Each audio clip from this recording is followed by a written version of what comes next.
Crypto TV के दर्शकों को नमस्कार। आज की टॉप हेडलाइंस की तरफ रुख करते हैं। क्रिप्टो करेंसीज के लिए मिक्स्ड ट्रेड $19,000 के करीब रहा बिटकॉइन।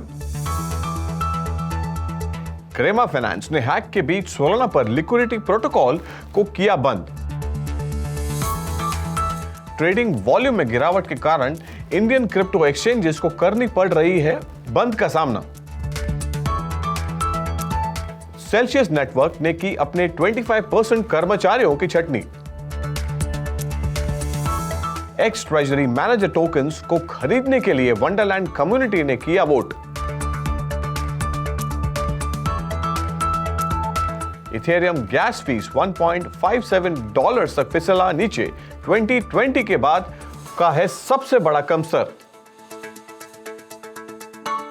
2019 के बाद से मेटावर्स लैंड की कीमतों में देखी गई 879% की बढ़त।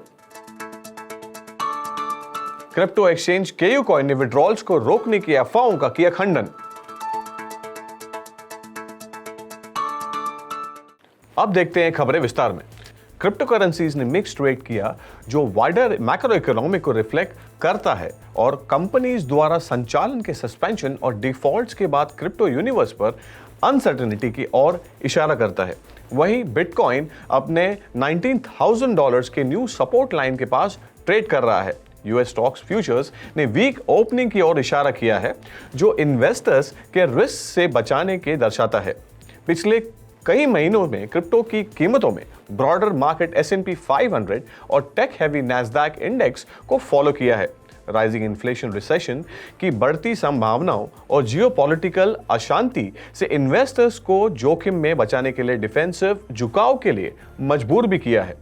पिछले बुधवार को US federal reserve chairman Jerome Powell ने इकोनॉमिक कॉन्ट्रैक्शन की कीमतों पर इन्फ्लेशन पर काबू पाने के लिए सेंट्रल बैंक की प्रतिबद्धता को दोहराया भी है। यूनिवर्सिटी ऑफ मिशिगन और यूएस कॉन्फ्रेंस बोर्ड के अलग अलग रिपोर्ट्स के इकोनॉमिक में गिरावट के कंज्यूमर कॉन्फिडेंस को भी वीक बताया है। वहीं 3 Arrow बैंक्रप्सी और क्रिप्टो ब्रोकरेज वॉयजर डिजिटल के ऑपरेशंस के सस्पेंशन ने डिजिटल एसेट्स के लिए इन्वेस्टर्स के सेंटिमेंट और भी खराब कर दिया है। इन सब के बीच बिटकॉइन को हाल ही पिछले 24 घंटे में 0.2% की गिरावट के साथ $19,100 पर ट्रेड कर रहा है, जबकि दूसरी सबसे बड़ी क्रिप्टो करेंसी ईथर ने अपनी समय के दौरान 1% की बढ़त के अराउंड $1,000 पर ट्रेड कर रहा है। वहीं दूसरे मेजर अल्टकॉइंस को मिक्स ट्रेड करते देखा गया है। क्रेमा फाइनेंस सोलाना ब्लॉकचेन पर एक कॉन्सेंट्रेटेड लिक्विडिटी प्रोटोकॉल ने एक सक्सेसफुल एक्सप्लॉइट के कारण अपनी सर्विसेज को टेम्पररी सस्पेंशन की घोषणा की है, जिसने सब्सटैंशियल लेकिन अनडिस्क्लोज्ड अमाउंट को ड्रेन कर दिया है। अपने प्रोटोकॉल पर हैक का एहसास होने के तुरंत बाद क्रेमा फाइनेंस ने हैक के अपने लिक्विडिटी रिजर्व्स को खत्म करने से रोकने के लिए लिक्विडिटी सर्विसेज को सस्पेंड कर दिया है, जिसमें सर्विस प्रोवाइडर और इन्वेस्टर्स के फंड्स शामिल भी हैं। कंपनी ने अभी तक एक जांच के आधार पर अपनी अपडेट प्रोवाइड नहीं की है।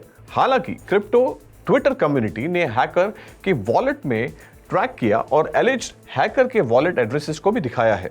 सवाल के घेरे में मौजूदा एड्रेसेस, जहां पर 69,422 सोलाना के टोकन्स होल्ड करते हैं, जो कि जिसका लगभग वैल्यूएशन $2.3 मिलियन से भी ज्यादा का आंका जा रहा है। हालांकि क्रिप्टो कम्युनिटी दूसरे मेंबर्स को डाउट है कि हैक के क्रेमा फाइनेंस के कुछ प्रोटोकॉल के टोटल लिक्विडिटी का 90% हिस्सा ले लिया है।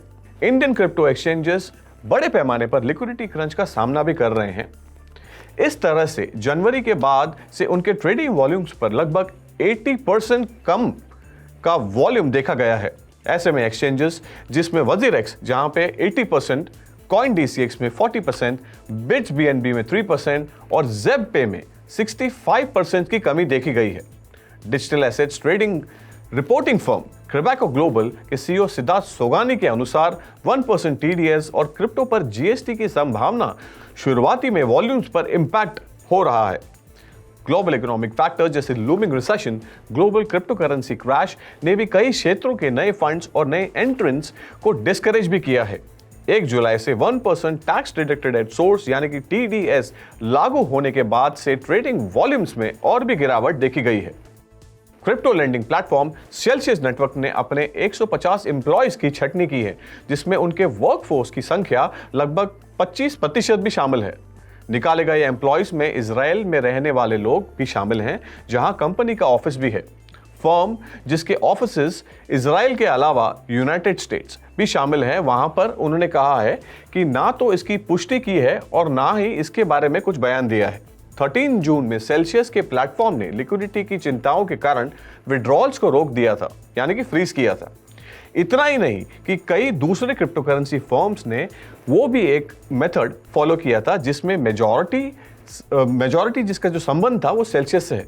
कंपनी द्वारा लॉ फर्म अकिन ग्लम Strauss Hauer and Feld LLP के रिस्ट्रक्चरिंग ने भी एडवाइजर एक नियुक्त किया था, जिन्होंने लगभग 2 हफ्ते बाद सेल्सियस को एम्प्लॉयज की छटनी का खबर आई है। इस कदम का लक्ष्य सेल्सियस नेटवर्क को उसके चल रहे फाइनेंशियल इश्यूज के पॉसिबल सॉल्यूशंस के रूप में उठाया गया है। वंडरलैंड कम्युनिटी $25 मिलियन सीफू विजन टोकन्स खरीदने के लिए सहमत हो गया है। यह कुछ महीनों के बाद हो रहा है, जब सीफू ने अपने क्रिमिनल पास्ट के कारण वंडरलैंड के ट्रेजरी मैनेजर के रूप में अपनी भूमिका छोड़ने के लिए मजबूर किया गया था। DeFi प्रोटोकॉल में 89% वोट के साथ सीफू विजन में निवेश करने के लिए गवर्नेंस प्रपोजल्स को पास कर दिया है। इसके बाद $25 मिलियन के टोकन का over the counter which is OTC acquisition होगा। ऐसे में एक्विजिशन के साथ वंडरलैंड कम्युनिटी के पास Sifu vision token market cap के आधार से ज्यादा का ओनरशिप होगा, जो कि हाल ही समय में $42 मिलियन का आंका जा रहा है। इस तरह से सेबरल स्ट्रीम के इस्तेमाल करने के टोकन 12 महीने के बाद में लीनियर फॉर्म से इम्प्लाइड होंगे।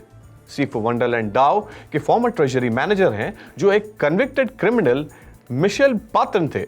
इथेरियम ब्लॉकचेन पर एवरेज ट्रांजैक्शन फीस 0.0015 इथेरियम यानी कि $1.57 तक गिर गया है।